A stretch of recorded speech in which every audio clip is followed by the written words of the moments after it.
Entrevista con el vampiro por Anne Rice. Narrado por Connie Beck Greenleaf. Suscríbete a mi canal y vivirás para siempre. El vampiro se detuvo. El muchacho no dijo nada. ¿Una vampira niña?, susurró finalmente. El vampiro echó una mirada como sorprendido, aunque el muchacho no se había movido. Miró hacia el magnetófono como si se tratase de algo monstruoso. El muchacho se percató de que la cinta estaba a punto de acabar. Rápidamente abrió su portafolio y sacó una nueva cinta, colocándola torpemente en su sitio. Miró al vampiro cuando apretó el botón. El rostro del vampiro parecía cansado, con sus mejillas más prominentes, y ahora faltaba un poco para las 10. El vampiro se enderezó, sonrió y preguntó con calma: ¿Estamos listos para continuar? ¿Le hizo eso a la pequeña nada más para que usted no lo abandonara?, preguntó el muchacho. Eso es difícil de precisar. Fue una declaración. Estoy convencido de que Lestat era una persona que prefería no pensar ni hablar de sus emociones o creencias, ni siquiera consigo mismo. Una de esas personas que deben actuar. Una persona de esas que debe ser golpeada bastante antes de que se abra y confiese que hay un método y pensamiento en su manera de vivir. Eso es lo que sucedió esa noche con Lestat. Había sido arrinconado hasta donde tuvo que descubrir, incluso a sí mismo, por qué vivía y cómo lo hacía. El mantenerme a su lado, eso sin duda era parte de lo que arrinconó, pero sin duda quería que yo me quedara. Conmigo vivía de una forma en la que jamás podría haber vivido solo, y como te he dicho, siempre tuve el cuidado de no darle el título de ninguna propiedad, algo que lo enfurecía. No podía convencerme de lo que lo hiciera. De repente el vampiro se rió. Mira de todas las demás cosas de las que me convenció. Qué extraño. Me podía convencer de que matara a un niño, pero no de compartir mi dinero. Sacudió la cabeza. Pero no se trató en realidad de avaricia, como puedes ver. El miedo que le tenía era lo que me volvía tan avaro con él. Usted habla de él como si estuviera muerto. Usted dice que Lestat fue esto, era aquello. ¿Está muerto?, preguntó el muchacho. No lo sé, dijo el vampiro. Pienso que tal vez lo esté, pero ya llegaré a eso. Estábamos hablando de Claudia, ¿verdad? Hay algo más que quisiera contarte sobre los motivos que esa noche tuvo Lestat. Él no confiaba en nadie. Era como un gato, según su propia confesión, un depredador solitario.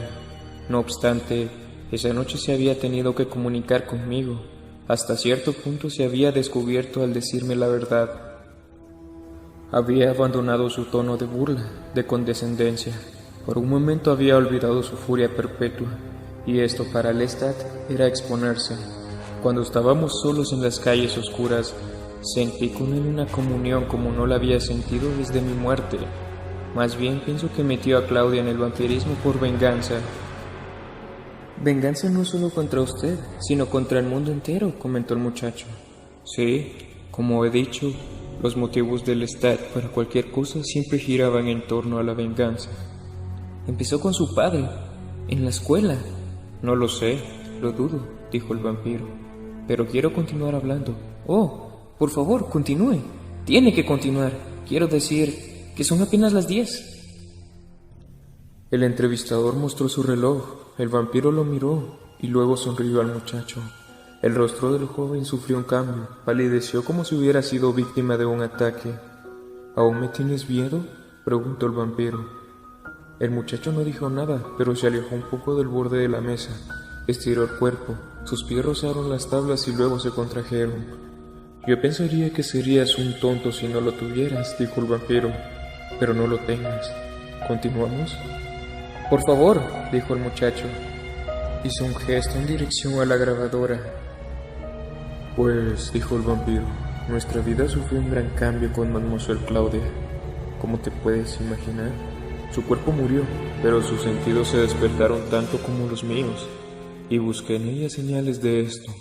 Pero durante los primeros días no me di cuenta de cuánto la quería, de cuánto quería hablar con ella y estar con ella. Al principio solo pensaba en protegerla de Lestat. La metía en mi ataúd todas las mañanas, no le quitaba la vista de encima y trataba de que estuviera con él lo menos posible. Eso era lo que Lestat quería, y dio muy pocas señales de que le pudiera llegar a hacer algún daño.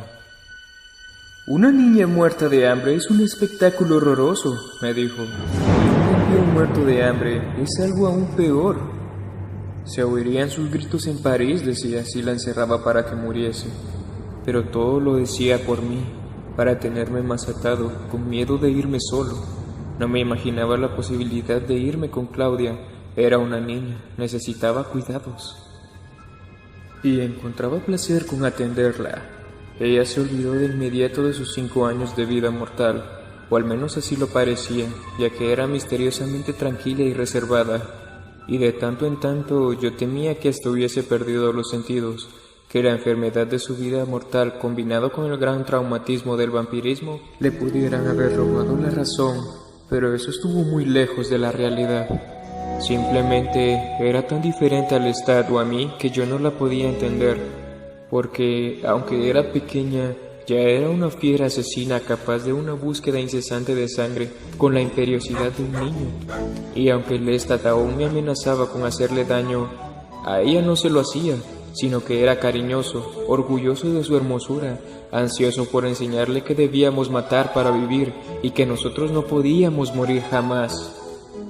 Entonces la plaga fulminó la ciudad, como ya te he dicho, y él la llevaba a los cementerios hediondos donde las víctimas de la peste y la fiebre amarilla yacían apiladas mientras los ruidos de las palas no cesaban ni de día ni de noche. «Esta es la muerte», le dijo él señalando el cuerpo descompuesto de una mujer. «Algo que nosotros no podemos sufrir. Nuestros cuerpos permanecerán como ahora, frescos y vivos, pero no debemos vacilar en traer la muerte, porque así vivimos». Y Claudia lo miraba con sus ojos inescrutables.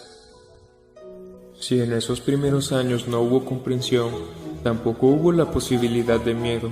Muda y hermosa asesinaba, y yo, transformado por las órdenes del Lestat, ahora salía a cazar seres humanos en grandes cantidades. Pero no era su muerte por sí sola la que me aliviaba del dolor que había sentido en las quietas y negras noches de Pointe du Lac, cuando me sentaba a solas en la compañía de Lestat y su padre. Eran sus grandes y cambiantes posibilidades en las calles que jamás se silenciaban, con los centros nocturnos que nunca cerraban las puertas, las fiestas que duraban hasta el alba, la música y las risas que salían de todas las ventanas, la gente que me rodeaba en todas partes, mis víctimas llenas de latidos, ya no vistas con el gran amor que yo sentía por mi hermana y por Babette, sino con necesidad e indiferencia a la vez, y los mataba, matanzas infinitamente variadas y a grandes distancias. Cuando caminaba con la visión y los ligeros movimientos de un vampiro por su ciudad aburguesada y alegre, mis víctimas me rodeaban, seduciéndome, invitándome a sus cenas, sus carruajes, sus burdeles. Solo me quedaba un poco, lo suficiente para tomar lo que debía tomar, tranquilizado por la gran melancolía con que la ciudad me entregaba una infinidad de magníficos desconocidos. Porque de eso se trataba, me alimentaba de desconocidos, me acercaba únicamente lo suficiente para ver su belleza latente, la expresión única, la voz nueva y apasionada, y luego mataba antes de que sus sentimientos pudieran aparecer en mí, y ese miedo, esa pena. Claudia y Lestat podían cazar y seducir, permanecer largo tiempo en compañía de la víctima condenada, gozando el espléndido humor de su inocente amistad con la muerte. Pero yo aún no lo podía soportar. Por tanto, para mí la población creciente era una misericordia, un bosque en el que estaba perdido, incapaz de detenerme, girando demasiado rápido para el pensamiento o el dolor, aceptando una y otra vez la invitación a la muerte rápida en vez de prolongarla. Mientras tanto, vivíamos en una residencia española en la Rue Royale, un piso extenso y lujoso sobre una tienda que alquilaba un sastre. Detrás había un jardín escondido, una pared nos aseguraba contra la calle, con persianas fijas de madera y una puerta enrejada y firme. Era un lugar de mucho más lujo y seguridad que Pointe du Lac.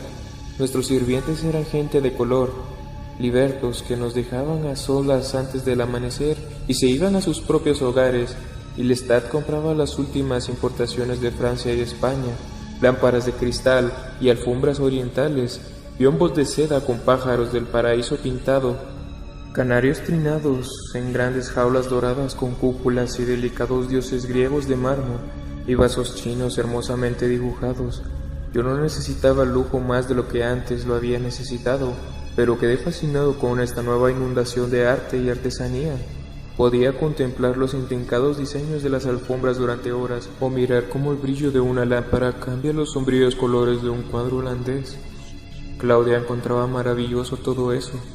Lo hacía con la tranquila reverencia de una niña nada malcriada, y quedó encantada cuando Lestat contrató a un pintor para que hiciera en las paredes de su dormitorio un bosque mágico de unicornios y pájaros dorados, y árboles llenos de frutos encima de ríos deslumbrantes.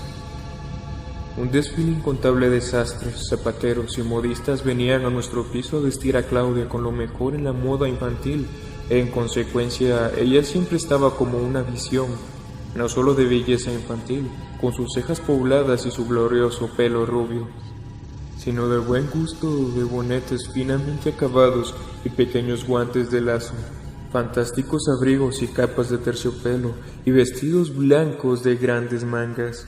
Lestat jugaba con ella como si fuera una magnífica muñeca, y yo jugaba con ella de la misma forma, y fueron sus juegos los que me obligaron a abandonar mis colores negros y adoptar chaquetas de dandy y corbatines de seda y suaves abrigos grises y guantes y capas negras.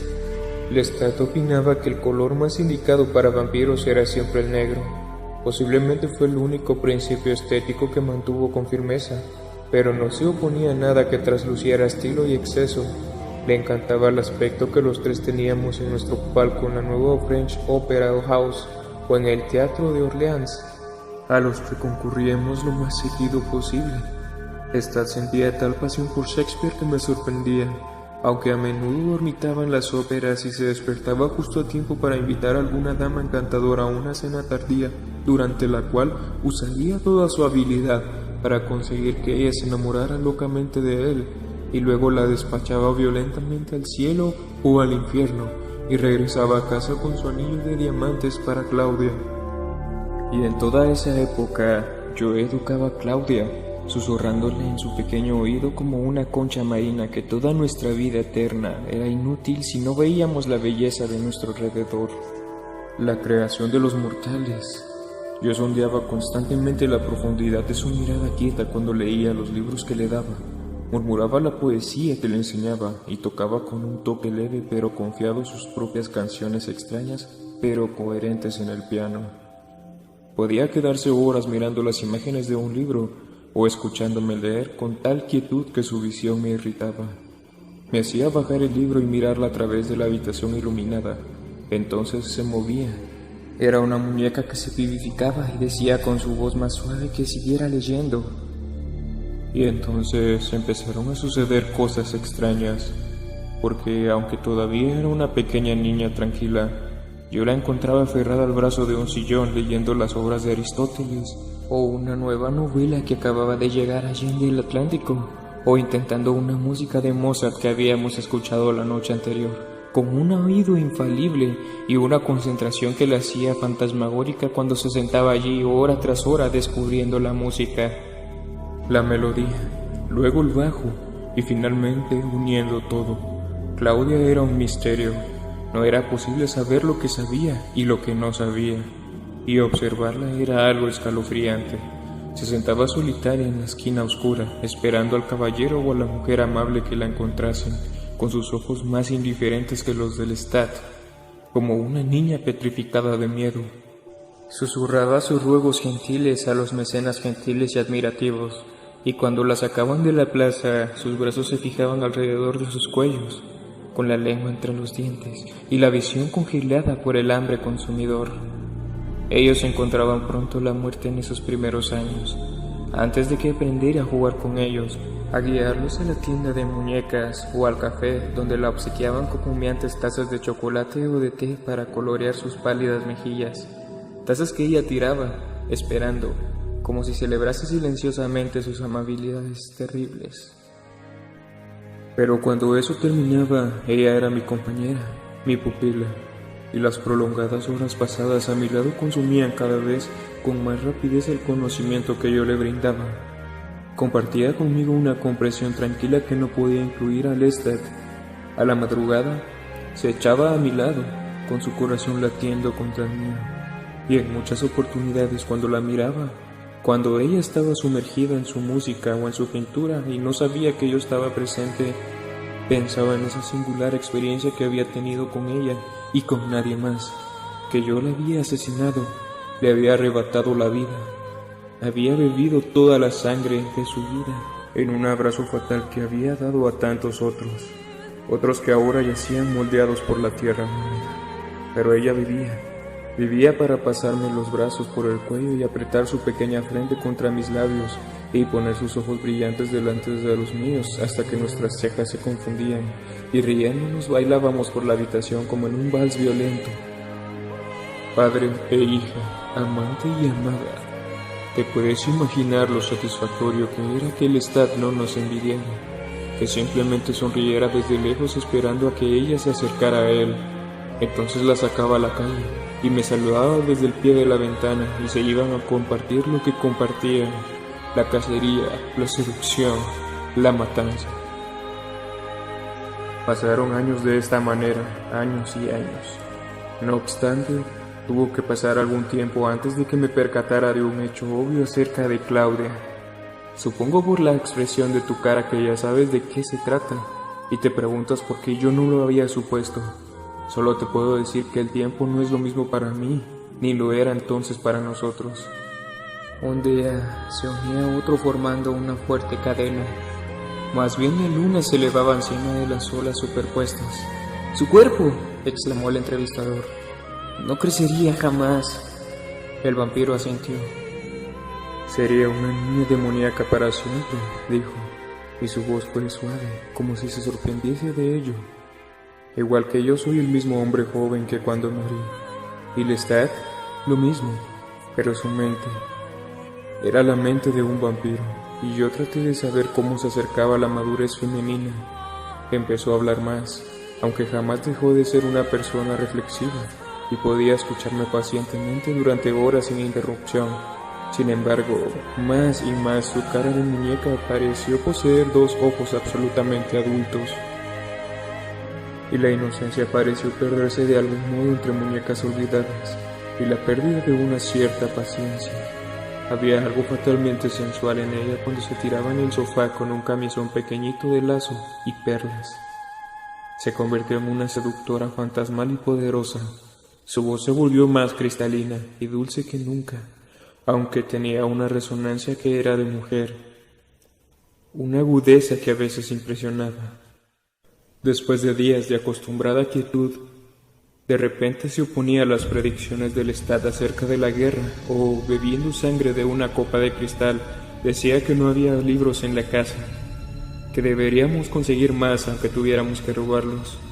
Y luego, fríamente, me hablaba de una librería de la que había oído hablar, en una mansión palaciega del Faubourg de Saint-Marie. Allí había una mujer que coleccionaba libros como si fueran piedras o mariposas disecadas. Me preguntaba si yo me podía meter en el dormitorio de la mujer.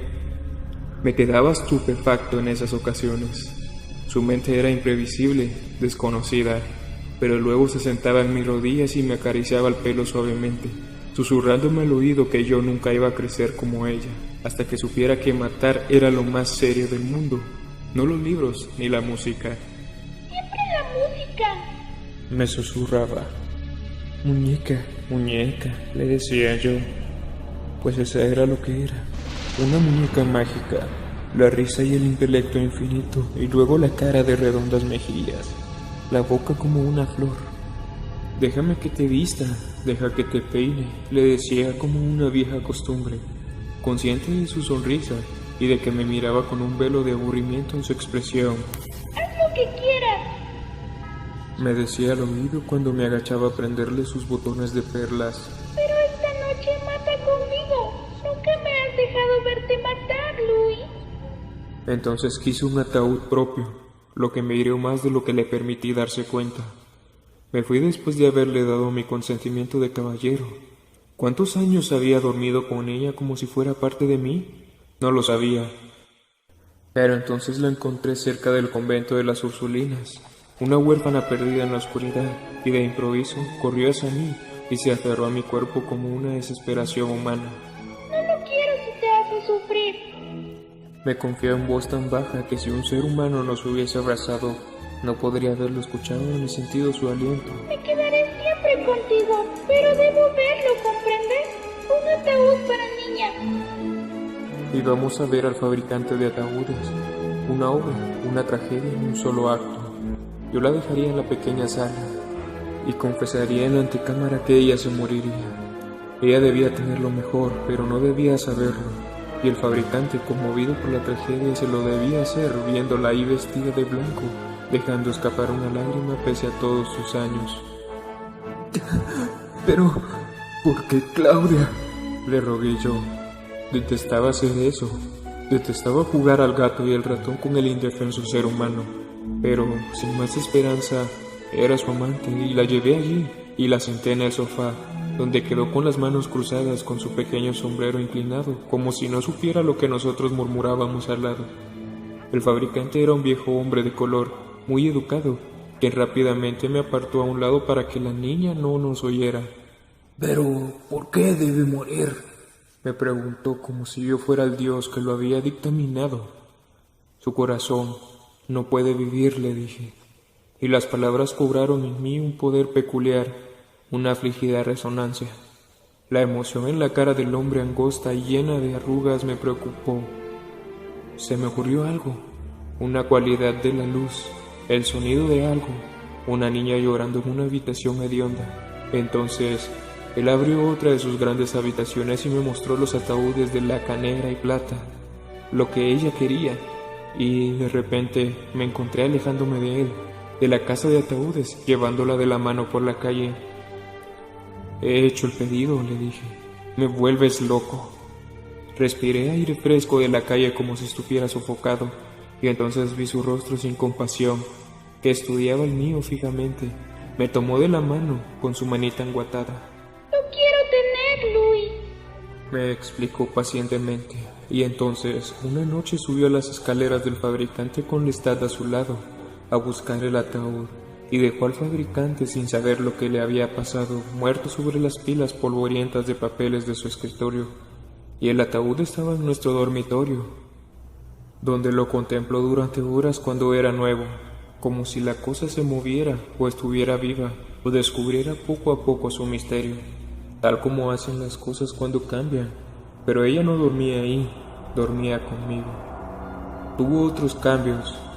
No les puedo dar una fecha ni ponerlos en un orden cronológico. No mataba de forma indiscriminada. Tenía curiosidades que la atraían. La paz empezó a fascinarla. Le rogaba al Estado a mí que la lleváramos a algún carruaje por el Faubourg de Saint-Marie, a las zonas del puerto donde vivían los inmigrantes. Parecía obsesionada con las mujeres y los niños. Todo esto me lo contaba al estar divertido, porque yo detestaba ir, y a veces no me podían convencer con ningún argumento. Claudia mató a uno por uno los miembros de una familia.